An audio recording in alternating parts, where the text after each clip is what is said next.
India और England का चल रहा है इस समय तीसरा टेस्ट का मुकाबला, जो कि राजकोट में खेला जा रहा है। मुकाबला चल ही रहा था, पहला दिन कहीं ना कहीं यहाँ पे टीम इंडिया के नाम रहा, दूसरा दिन इंग्लैंड ने कमाल किया, लेकिन अब यहाँ तीसरे दिन से पहले ही टीम इंडिया के सामने एक बड़ी चुनौती आ गई, एक बड़ा झटका हम कहेंगे कि टीम इंडिया के कमाल के स्पिनर, हम बोलेंगे ऑलराउंडर रविचंद्रन अश्विन अब इस तीसरे मुकाबले में खेलते हुए हमें नजर नहीं आ रहे हैं। उन्होंने इस ये ऑन गोइंग मुकाबले से अपना नाम विड्रॉ करा लिया फैमिली मेडिकल इमरजेंसी के कारण। इस बात की जानकारी तीसरे दिन की रात, पहले ही रात को यहाँ पे बीसीसीआई ने खुद इस बात की जानकारी दी कि अश्विन को वापस लौटना पड़ रहा है, वो यहाँ पे अब टीम का हिस्सा नहीं है, इस मुकाबले में खेलते हुए नजर नहीं आएंगे। बिल्कुल, क्योंकि अभी कल का मतलब दूसरा दिन ही था तीसरे टेस्ट मुकाबले का, जिसमें उन्होंने अपने 500 विकेट्स कंप्लीट किए थे और वो सेलिब्रेट करते हुए नजर आए थे। हम सब बहुत खुश थे और कहीं ना कहीं ये उम्मीद थी कि इंडिया कहीं ना कहीं इस मुकाबले पे पकड़ बना लेगी, लेकिन अब अश्विन के जाने से ऑलरेडी बैकफुट पर टीम इंडिया नजर आ रही है,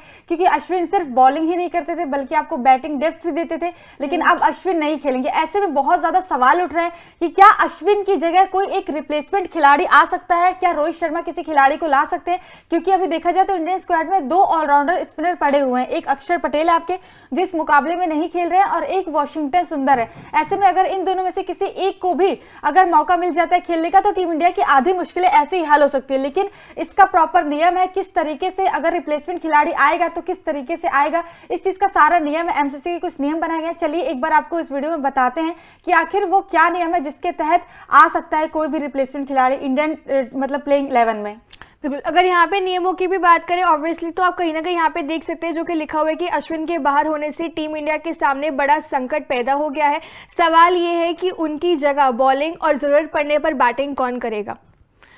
नियमों के मुताबिक मैच के दौरान किसी खिलाड़ी के चोटिल होने या निजी कारणों से बाहर होने पर उसकी जगह एक सब्स्टिट्यूट खिलाड़ी आता है, लेकिन वो सिर्फ फील्डिंग ही कर सकता है। सिर्फ कंकशन यानी सर पर जब चोट लगती है तब, या फिर कोरोना संक्रमण के मामले में वैसे ही रिप्लेसमेंट प्लेयर को लाने की इजाज़त होती है जो बैटिंग या बॉलिंग या दोनों ही कर सकता है। लेकिन एक नियम है जिससे टीम इंडिया रिप्लेसमेंट खिलाड़ी लेकर मैदान में उतर सकती है, लेकिन ये इंग्लैंड के कप्तान बेन स्टोक्स पर निर्भर करेगा। एमसीसी के खिलाड़ियों के लिए लिखे गए कानून के आर्टिकल 1.2.2 के मुताबिक विरोधी कप्तान की इजाजत के बिना किसी भी खिलाड़ी को रिप्लेस नहीं किया जा सकता है।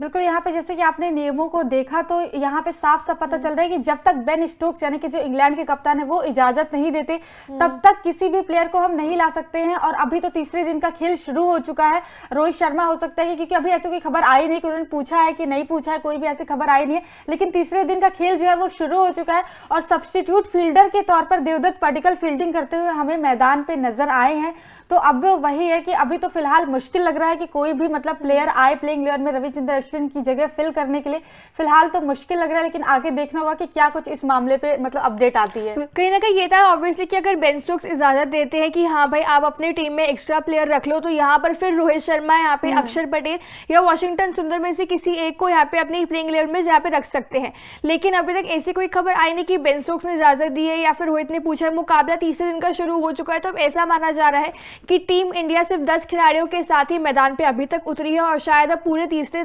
टेस्ट के मुकाबले तक 10 खिलाड़ियों के साथ ही खेलने वाली है, +1 खिलाड़ी जो कि सब्स्टिट्यूट फील्डर देवदत्त पडिक्कल है, जो कि सिर्फ फील्डिंग करने वाले हैं। ऑब्वियसली बॉलिंग वो करते नहीं और बैटिंग भी वो नहीं कर पाएंगे। ऐसे में 10 खिलाड़ी यहाँ पे टीम इंडिया की प्लेइंग 11 में होंगे जो बल्लेबाजी करेंगे और 4 ही गेंदबाजों का विकल्प इस समय टीम इंडिया के पास है। ऑब्वियसली अगर ऐसा होता है कोई और अगर एक्स्ट्रा प्लेयर नहीं आता तो टीम इंडिया के लिए बहुत ही मुश्किलें बन सकती है, खासकर बैटिंग में आगे और समय में और ज्यादा मुश्किलें आ सकती है। बॉलिंग में अश्विन जिस तरह कमाल दिखा रहे थे वो मुश्किल हमें अभी नजर यहाँ पे आ सकती है। बिल्कुल, बहुत ही ज्यादा मुश्किलें फंस चुकी है टीम इंडिया, हम ये कह सकते हैं, क्योंकि सिर्फ 4 बॉलर्स आपके पास, आपने अक्षर पटेल को नहीं खिलाया था तो इस वजह से आपकी ऑलरेडी एक बैटिंग डेप्थ कम थी। आपके पास 8 नंबर तक बल्लेबाजी थी अश्विन तक, और अब 7 नंबर तक वो बल्लेबाजी हो चुकी है आपके पास, और एक आपका बॉलर चला गया है, एक आपका बैटर भी, क्योंकि बैटिंग डेप्थ देते हैं अश्विन। तो ये थोड़ी सी प्रॉब्लम हो चुकी है टीम इंडिया के लिए, क्योंकि अगर देखा जाए तो सिर्फ 4 बॉलर्स साथ हम इमेजिन भी नहीं कर सकते, क्योंकि 2 पेसर और 2 स्पिनर, आप हमेशा 3 स्पिनर लेके उतरते हो या फिर इंग्लैंड तो स्टार्टिंग के 2 मुकाबले में 4-4 स्पिनर लेके उतरती थी, यहाँ पे हमारे पास सिर्फ 2 स्पिनर। हालांकि हमने सुबह में देखा था जब मैच शुरू हुआ था, उसके पहले हमने देखा था कि सरफराज खान और यशस्वी जायसवाल बॉलिंग प्रैक्टिस करते हुए नजर आए थे, वो दोनों भी स्पिनर है। तो कहीं ना कहीं हो सकता है कि अभी हम बिल्कुल ये प्रॉपर नहीं कह सकते, लेकिन हमने देखा था कि वो लोग अभी बॉलिंग प्रैक्टिस करते नजर आए थे, तो मे भी शायद उनसे कुछ ओवर्स रोहित शर्मा निकलवा दे, क्योंकि एक एंड से आप अगर 2 स्पिनर को चलाओगे, फिर दूसरे एंड से आप 2 स्पिनर को चलाओगे, तो थोड़ा